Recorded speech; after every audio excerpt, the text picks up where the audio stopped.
And firstly and it's చాలా చాలా unfortunate accident. First of all ఇది ఒక యాక్సిడెంట్, ఇది ఎవ్వరి తప్పు లేదు. అందరూ వాళ్ళ బెస్ట్ ఇంట్రెస్ట్లో చేశారు. ఇక్కడ ఉన్న ఇన్వాల్వ్ అయిన ప్రతి పార్టీ, అది ఎవ్రీ డిపార్ట్మెంట్ వాళ్ళు అందరూ, ఎవ్రీ సెక్షన్ నుంచి ఉన్న వాళ్ళు అందరూ, we all came here with good intention that అందరికీ సేఫ్టీగా ఒక సినిమా అందరూ ఒక పాజిటివ్ ఇంటెన్షన్తో చేసినా కూడా ఇది జరిగిన ఒక యాక్సిడెంట్. ఇది ప్యూర్లీ ఒక accident. First I want to tell that.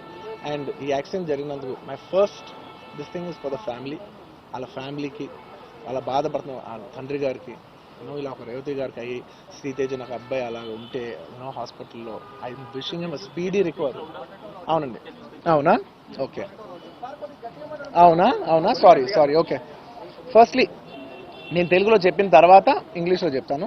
And దయచేసి మాట్లాడే మాత్రం కొంచెం కౌంటర్స్ లేకుండా, కొంచెం డిస్ట్రాక్ట్ చేయకుండా, ఫ్లో డిస్టర్బ్ చేయకుండా ఉంటారా please. That's my only request. It's a very unfortunate incident అండి. It's an accident. ఇది ఎవరి తప్పు కాదు, ఇది ప్యూర్లీ ఒక యాక్సిడెంట్. అందరూ పాజిటివ్ ఇంటెన్షన్తో పోలీస్ కూడా ప్రొటెక్షన్ ఇవ్వాలని, నేను కూడా మంచి సినిమా అందివ్వాలని, లేకపోతే చేసారు అందరు థియేటర్స్ కూడా జనాల్ని సేఫ్గా చూసుకోవాలని అందరూ ఒక మంచి ఇంటెన్షన్తో చేసినా కూడా ఒక ప్యూర్లీ ఒక యాక్సిడెంట్, ఇది ఒక హ్యూమన్ యాక్సిడెంట్. ఇది ఎవరి కంట్రోల్లో లేదు. ఫస్ట్లీ అది అందరికి చెప్దాం అనుకున్నాను. And my first condolences to the family. నా ఫ్యామిలీకి నిజంగా జరిగింది చాలా చాలా చాలా అన్ఫార్చునేట్. ఎందుకంటే నేను చాలా బాధపడతాను అలాంటి విషయాలు. ఎందుకంటే నేను ఎస్పెషల్లీ ఫిలిం పర్సన్గా నా లైఫ్ అంబిషనే థియేటర్కి వచ్చిన జనాల్ని ఎంటర్టైన్ చేద్దామని. అరే మీరు మిమ్మల్ని థియేటర్కి వస్తే మిమ్మల్ని అందరూ నవ్వుతూ పంపించాలనే నా ఇంటెన్షన్. అబ్బా, మీ మనసుల్ని గెలిచి పంపించాలని అనుకునే మనిషిని అలాంటి థియేటర్లో అలాంటి థియేటర్లో టెంపుల్ లాంటిది, అలాంటి థియేటర్లో ఒక యాక్సిడెంట్ అయిందంటే నాకంటే బాధపడేవాడు ఉంటాడా ఎవరైనా? నాకు నిజంగా బాధగా ఉంది. So condolences to the family. I really wish good. I'm having a few hourly updates about what's happening with the kid. అబ్బాయి శ్రీతేజ్కి ఎవ్రీ ఫ్యూ అవర్స్కి ఏమవుతుంది అప్డేట్లో ఉన్నాను. గుడ్ థింగ్ ఏంటంటే తను బాగున్నాడు, లైట్ కదులుతున్నాడు, he's progressing. This good thing that's are happening. ఇన్ని మిస్హ్యాప్స్లో అదొక్కటి ఆనందపడగలిగే విషయం. అండ్ మెయిన్ రీజన్ ఇవాళ ఈ ప్రెస్ మీట్ పెట్టడానికి మెయిన్ రీజన్ అంటే, ప్లీజ్ నేను ఎవరిని బ్లేమ్ చేయట్లేదు. Please understand, there is a lot of misinformation, there is a lot of false allegation, wrong అంటే మిస్కమ్యూనికేషన్ వల్ల కూడా చాలాసార్లు జరుగుద్ది. So I just want to tell, I don't want to blame any department or any particular political leader or the government. In fact, government though we are very very happy because మాకు theatre special prices ఇచ్చారని we are actually very happy with them. So ఇది ఏ individual కి సంబంధించిన విషయం కాదు. I just want to address everybody that there's a lot of misinformation. నేను ఇలా behave చేశాను, నేను అలా అన్నాను, నేను ఇలా చేశాను అనేది రాంగ్ ఎలిగేషన్స్ పడేసరికి I'm feeling extremely, how do you say, అంతే experience. It's humiliating and character assassination. నేను 20 ఏళ్ళుగా నేను ఎప్పుడు ఇలాంటి ఇష్యూలో 20 ఏళ్ళుగా నన్ను చూస్తున్నారు కదా, నేను ఎప్పుడైనా ఇలా చేస్తానా, ఇలా అంటానా, ఇలా మాట్లాడగలనా? అలా అన్నప్పుడు చాలా బాధ వేస్తుంది. ఎందుకంటే ఓకే అది ఫ్లోలో చెప్పచ్చులే, అది ఇట్స్ ఓకే. ఎనీవేస్ జరిగిందంతా మాత్రం చాలా, there is a lot of wrong information going on, there is a lot of misinformation, lot of false allegation. Especially నా క్యారెక్టర్ అసాసినేషన్ చేసేసరికి, సార్ నేను సినిమా చేసి సినిమా చాలా పెద్ద సక్సెస్ అయ్యి ఉండి ఆ సక్సెస్ అంతా పక్కన పడేసి మొత్తం గత 15 రోజులుగా నేను ఇక్కడే కూర్చుని అన్ని ఫంక్షన్స్, అన్ని ప్రోగ్రామ్స్, అన్ని సెలబ్రేషన్స్ అన్ని మ్యాక్సిమం క్యాన్సిల్ చేసేసుకుని, పబ్లిక్ ఫంక్షన్స్ అన్ని పెడదాం ఉన్నాయి, అన్ని క్యాన్సిల్ చేసుకుని ఒక్కడనే ఇక్కడ కూర్చుని, అరే ఇలాంటి టైం ఎలా ఉండేది, నేను ఎలా ఉండాల్సిన టైం ఇలా అయిపోయింది అంటే, నేను ఒక్కడనే కూర్చుని 15 రోజులు ఇంట్లో ఎక్కడికి వెళ్ళబోతున్నా, నా ఆఫీస్కి వెళ్ళబోతున్నా, నేను సొంతగా సినిమా తీసా. ఒక తీసిన సినిమా 3 ఏళ్ళు కష్టపడి తీసిన సినిమా థియేటర్లో ఎలా ఉందో కూడా నేను చూడలేదు ఇప్పటి వరకు. నేను నా సినిమా థియేటర్లో ఎలా ఉందో చూడలేదు నేను. And that's my biggest education. మీరు రాబోయే సినిమాలు నేను ఎలా తీయాలి, ఇట్స్ మై లెర్నింగ్ కర్వ్. నాకు చాలా ఇంపార్టెంట్ నేను థియేటర్లో చూడటం. నేను నేర్చుకుంటా సినిమాని. నేను మీకు నెక్స్ట్ ఇవ్వాలంటే సినిమా నేను నేనేం చెప్తున్నానంటే, ఇలాంటి టైంలో కూడా నేను ఒక్కనే ఇంట్లో 15 రోజులు కూర్చుని అరే ఇట్స్ ఓకే అయ్యేది ఏంది, ఇట్స్ ఓకే మన తప్పేం లేదు అంటే డైరెక్ట్ ఇన్వాల్వ్మెంట్ లేదు. ఇట్స్ నా ప్రెమిసెస్లో అయింది కాబట్టి I am extremely apologetic for what has happened. అలాంటిది ఇలా 15 రోజులు కూర్చున్న తర్వాత మీరు ఇలా అన్నారంట, మీరు అలా అన్నారంట, కాళ్ళు చేతులు ఇరిగిపోతే పర్లేదు అన్నారంట అంటే డెఫినెట్లీ చాలా బాధ వేస్తుంది. అందులో ఏంటి ఒక నేషనల్ మీడియా ముందు ఇలా మాట్లాడతాం అనేది నా క్యారెక్టర్ అసాసినేట్ చేసినట్టు కదా దేశం ముందు. అరే నేను కష్టపడిందే ఈ 3 ఏళ్ళు తెలుగు నా ఆడియో ఫంక్షన్ చూడండి నేనేమన్నాను, నా సినిమా చూడండి అది అన్నాను, నేనేమన్నాను, అరే మన తెలుగు పరువు తీసి ఎక్కడో నిలబెడదామని ఒక అటెంప్ట్తో చేశాను. అలాంటిది నేను అంత ప్యూర్ ఇంటెన్షన్తో చేస్తే నేను ఇలా చేశాను అలా చేశాను, నా మీద ఫాల్స్ ఎలిగేషన్ నాకు ఎంత బాధ వేస్తుంది. This is personally I mean to nobody, I respect everybody. నేను అసలు ఇదేం పర్సనల్ అటాక్ కాదు, ఏమీ కాదు. నేను జస్ట్ నా గురించి ఫామ్ అవుతున్న ఇన్ఫర్మేషన్ పీపుల్కి చెప్దామని, దట్ ఇలా జరుగుతుంది, ఇది నిజం కాదు, దయచేసి అర్థం చేసుకోండి చెప్పడానికి. అండ్ ఒక సిరీస్ ఆఫ్ ఈవెంట్స్లా చెప్తాను జరిగిన విషయం. ఏమంటే జరిగిన విషయం చాలా అన్ఫార్చునేట్. నేను గత 3 ఏళ్ళుగా ఈ సినిమా థియేటర్లో చూస్తేనే నాకు తెలుస్తుంది. అంటే నేను ఇన్ని కోట్లు పెట్టి అమ్మాం కదా సినిమా, నాకు రెస్పాన్సిబిలిటీ ఉంటుంది. సినిమా ఎలా ఉంది అది థియేటర్లో చూస్తే నా 3 years ఎఫర్ట్, అది జస్ట్ ఒక షో కాదు, నాకు ఎమోషనల్గా అది 3 years ఎఫర్ట్. అసలు ఏమవుతుంది నా future, it's like make or break moment for me. So అలాంటి ఇంపార్టెంట్ పాయింట్లో నేను వెళ్తూ నేను అదే ఆలోచించాను తప్ప నేనేమి ఇర్రెస్పాన్సిబుల్గా గత 20-30 ఏళ్ళుగా నేను అదే థియేటర్కి వెళ్తున్నాను. ఓల్డ్ సినిమాలకి వెళ్ళాను నేను అదే థియేటర్కి, నా సినిమాలు కాకుండా బయట సినిమాలకి వెళ్ళా. ఎప్పుడు ఇలాంటి యాక్సిడెంట్ అవ్వలేదు. అండ్ నేనేదో ఇర్రెస్పాన్సిబుల్గా థియేటర్కి వెళ్ళిపోయాను, పర్మిషన్ లేకుండా వెళ్ళిపోయాను అనేది అబ్సల్యూట్లీ ఫాల్స్ ఇన్ఫర్మేషన్. అలాంటిది ఏమీ లేదు. థియేటర్ వాళ్ళు పర్మిషన్ సార్ట్అవుట్ చేసుకున్నారని చెప్పి మేము అక్కడికి వెళ్ళాము. అక్కడికి వెళ్తే పోలీసులే క్లియర్ చేస్తున్నారు అక్కడ. So it is understood that everything is sorted. నేను వాళ్ళ డైరెక్షన్లోనే వెళ్తున్నాను. అండ్ ఏంటి ఒకవేళ నిజంగా పర్మిషన్ లేకపోయి ఉంటే చాలాసార్లు వాళ్ళు చెప్తారు, సార్ మీ పర్మిషన్ లేదంటే మేము రెండట్టు వెళ్ళిపోతాం. వాళ్ళే క్లియర్ చేసి ముందుకు రమ్మంటూ ఉంటే పర్మిషన్ ఉందనుకునే కదా మేము ముందుకు వెళ్తూ ఉంటాం in that flow of things. So నేను ఆ మైండ్ స్పేస్లోనే ఉన్నాను. అండ్ మెయిన్ నేను చెప్పాల్సింది ఏంటంటే అసలు ఇక్కడ this a false allegation that there is a road show, ఏంటది ప్రొసెషన్. అసలు ప్రొసెషన్ కాదు, రోడ్ షో కాదు, ఏమీ కాదు. జస్ట్ థియేటర్ ఇక్కడ ఉన్నాను, అక్కడ theatre just couple of metres away, couple of yards away from the theatre. అది అసలు రోడ్ షో కాదు, ఏమీ కాదు. కార్ అలా వెళ్తూ ఆగిపోయింది. ఒక పాయింట్ తర్వాత ఎంత జనం కూడిపోతారంటే అండి, మీరు కనపడితే కానీ జనం వెళ్ళరు. బౌన్సర్లు కానీ ఎవరన్నా పోలీస్ కానీ అందరూ అడుగుతారు, సార్ మీరు ఒక్కసారి వేవ్ చేసాను సార్ వాళ్ళు వెళ్ళిపోతారంటే మేము మామూలుగా ఎప్పుడు బయటకు వచ్చి అందరికి వేవ్ చేస్తాం. అది నేనే కాదు, ఎనీ లీడర్ ఎనీ సెలబ్రిటీ ఎవరైనా అడగండి, మనం వేవ్ చేస్తేనే వాళ్ళందరూ జరుగుతారు. ఓకే ఓకే చూసాం సాటిస్ఫాక్షన్ ఉంటుంది, అప్పుడు దే స్టార్ట్ మూవింగ్ అవే. ఆ దీని మీద చేశాను. And is also respect. ఇంత వేల మంది చూస్తానికి వచ్చినప్పుడు నేను నా కార్ లోపల టెంటెడ్ కార్ లోపల దాక్కుని కూర్చుని ఉన్నా. బట్ అంతమంది అంతమంది వచ్చినప్పుడు వాళ్ళకి ఏం కావాలి, హీరోది ఒక గ్లిమ్స్ కావాలి అంతే. అది కూడా ఇవ్వకపోతే నేను ఎంత యారగెంట్ కింద ఉంటుంది. ఇంతమంది ప్రేమ చూపిస్తే నేను కాలు కూర్చున్నారా అనుకుంటాను నేను. అరే నేను బయటకు వచ్చి ఒక్కసారి వాళ్ళందరికీ థ్యాంక్ యూ ప్లీజ్ పదండి ఇలా అంటుంటా. మీరు చూడండి నా జస్టిస్ అని చూడండి, ఇలాంటే ఇలా పదండి అంటే నేను చెప్తేనే వాళ్ళు వెళ్తారు. అది పోలీసులు కానీ బౌన్సర్లు అందరూ మేనేజ్మెంట్ అందరూ అడుగుతారు, సార్ మీరు చెప్తేనే వింటారు, ఒక్కసారి మీరు చెప్పండి అంటే మేము వచ్చి బయటకు వచ్చి ఇలా వేవ్ చేసి ఇలా అంటే వాళ్ళందరూ జరుగుతుంటారు. That is how we went in to the theatre. And థియేటర్కి వెళ్ళిన తర్వాత what I wanted to say is that there's a misinterpretation అనుకోండి, misinformation అనుకోండి, false information అనుకోండి, ఏమనుకోండి, it is no road show, it is no procession. Just థియేటర్కి వెళ్తుంటే జనాలు ఎక్కువ బయటకు వస్తే జస్ట్ అలా వేవ్ చేసి మళ్ళీ లోపలికి వెళ్ళిపోయి మళ్ళీ థియేటర్ లోపలికి వెళ్ళిపోయాం.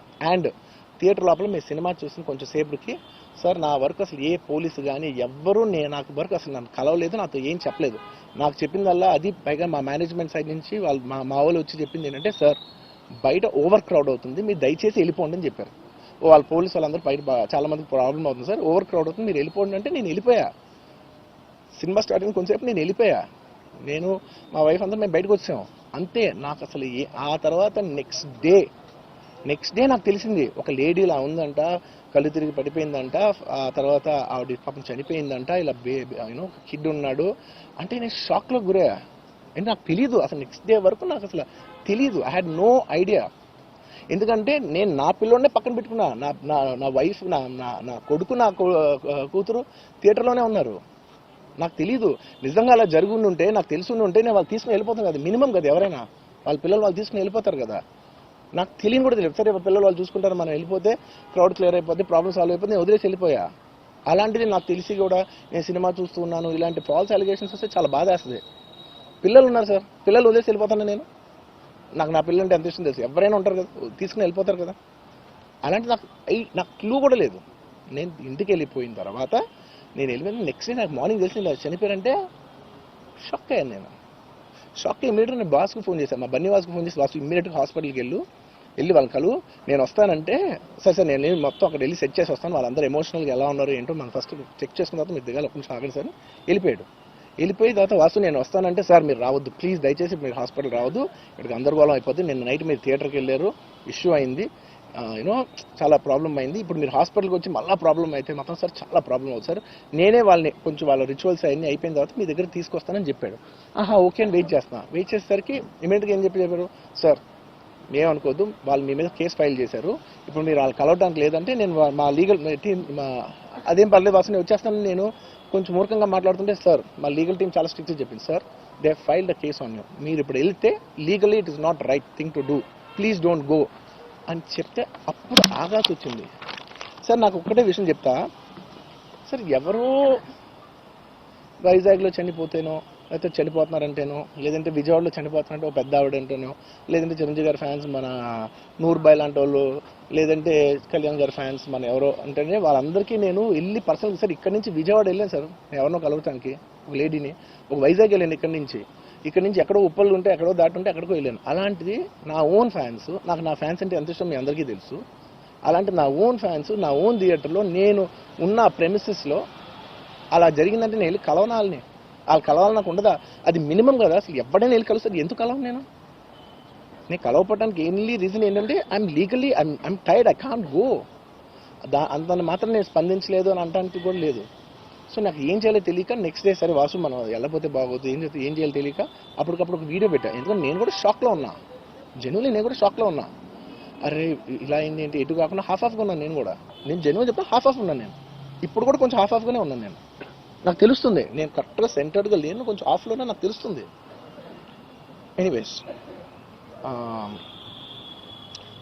నెక్స్ట్ డే నేను ఒక వీడియో పెట్టా సరే to at least show that I'm there it's not even about the money అంటే it is just money is just gestures to show that I'm willing to do something అని చెప్పడం కోసం ఆ తర్వాత మేము ఏం చేయొచ్చు యూనో ఆ తర్వాత మేము అన్ని సెలబ్రేషన్స్ క్యాన్సిల్ చేసాం వద్దు అసలు వాళ్ళకి అలా ఉంటే మనం ఎలా సెలబ్రేట్ చేస్తాం మొత్తం అన్ని క్యాన్సిల్ పెద్ద ఫంక్షన్స్ అక్కడ కర్ణాటకలో అక్కడ ఇక్కడ పెద్దగా చేద్దాం అనుకున్నాం వద్దులే ఇంకా దీని తర్వాత అన్ని షట్ చేసానని చెప్పేసి ఇంకా నా ప్రయత్నంలో నేను ఏం చేశానంటే డాడీ మీరు వెళ్ళి కలవంటే ఆయన కూడా కలవకూడదు అన్నారు ఓకే ఒక స్పెషల్ పర్మిషన్ పెట్టి నువ్వు వెళ్ళు పోనీ మా ఫాదర్ ఇన్ లా పంపించండి లేదంటే సుకుమార్ గారు పంపించండి లేకపోతే వాళ్ళ వైఫ్ని పంపించండి లేకపోతే ప్రొడ్యూసర్స్ పంపించండి బన్నీవాసన్ పంపించండి ఇలా ఎప్పటికప్పుడు అప్డేట్ తెచ్చుకుంటున్నాను you know to know what is happening with the kid అంతే తప్ప నేను అసలు ఏం కేర్ చేయట్లేదు ఇలా కొన్ని ఫాల్స్ ఎలిగేషన్స్ క్యారెక్టర్ అసాసినేషన్ మాటలు వచ్చినప్పుడు మాత్రం చాలా బాధ వేస్తాను నేను ఎన్నైనా తీసుకోగలను నన్ను నమ్మండి మీ అందరూ తెలుసు ఐఎమ్ స్ట్రాంగ్ పర్సన్ నేను చాలా ఫేస్ చేస్తాను నేను తీసుకోగలను నేను తట్టుకోగలను కానీ ఇలాంటి అన్నప్పుడు మాత్రం ఎందుకు ఇంత లో పాయింట్లో ఇట్స్ జెన్యున్లీ లో పాయింట్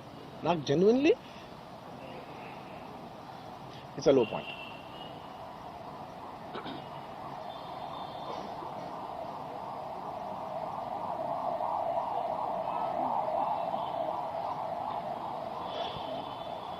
నేను సినిమాలు చేసేదే మీరు థియేటర్కి వచ్చి ఎంజాయ్ చేయాలని అలాంటి థియేటర్లు ఇంత మిస్హాప్ అయితే ఎంత బాధపడతాను నేను yeah sorry anyways what I wanted to say okay ఒక నిమిషం what I wanted to say is it's a very unfortunate accident and also genuinely I'm a believer in అంటే బయటే కాదు generally me as a person ఇలాంటిది ఒకటి జరిగినప్పుడు ఏదో media కోసం ఇంకోళ్ళ కోసం నేను సుకుమార్ గారు చాలాసార్లు మాట్లాడుకున్నాం డార్లింగ్ మనం ఏం చేయొచ్చు నేను ఒక మంచి అమౌంట్ పెద్ద అమౌంట్ నువ్వు ఒక అమౌంట్ మైత్రి నుంచి ఒక అమౌంట్ తీసుకుని మనం ఒక ఫిక్స్డ్ డిపాజిట్ యూనో ఆ అబ్బాయికి ప్లాన్ చేద్దాం ఊరికే మనం ఏదో చేతులు దుడిసేసుకుని అలా కాకుండా మిగతాలో కాకుండా మనం జెన్యున్గా ఏమైనా చేద్దాం డార్లింగ్ యూనో ఆ అబ్బాయికి ఏమైనా ఫిజియోథెరపిస్ట్ పెట్టిద్దాం ఇలా చేద్దాం ఎన్నో విషయాలు మాట్లాడుకున్నాం అంత మాట్లాడుకున్న తర్వాత నేను కేరింగ్గా లేను సార్ ఎలా ఉంటాను sir I have the same age kid నా కిడ్కి ఎలా అయిందంటే నేను అలాగే ఫీల్ అవుతాను కదా ఐ నాట్ అ ఫాదర్ నాకు ఉండదా ఇన్ని క్యారెక్టర్ ఇంత అసాసినేట్ చేసినప్పుడు ఇట్స్ పబ్లిక్లీ హ్యూమిలియేటింగ్ నాకు చాలా బాధగా నేను ఇంత చేసినా కూడా నాకు బాధగా ఉంది సార్ ఏమో మన తెలుగు వాళ్ళు బరువు తీసిన పైన పెడతామని నేను సినిమా చేస్తుంటే మళ్ళీ లాక్కుంటున్నాం ఎనీవే డజంట్ మ్యాటర్ ఓకే మీరందరూ నాకు వద్దులేదు అసలు ఇంకా అవన్నీ ఇంకెందుకు మళ్ళీ డబ్బులతో ఇచ్చాం అది ఇది అనిపించుకుంటాను వద్దు నేను I will take care of them very well నేను ఒక్క నిమిషం let me complete please it's my only request నేను ఒక ఫ్లోలో ఉన్నా మీరు ఒక్క ఫ్లో కట్ చేసినా టెల్ యూ వై మీరు ఒకవేళ ఎవరు నన్ను ఇన్స్టిగేట్ చేసినా నేను ఎడ్జ్లో ఉన్నా నేను కొంచెం స్లిప్ అయినా నాకు మళ్ళీ లీగల్గా ఇష్యూ అవుద్ది ప్లీజ్ అదొక్కటే నాకు కోఆపరేట్ చేయండి please. On humanitarian grounds I request that. And to repeat the entire flow in a much shorter way, the entire national media which is watching in English, I would like to repeat the entire thing in a much shorter way. Firstly, it's a very unfortunate.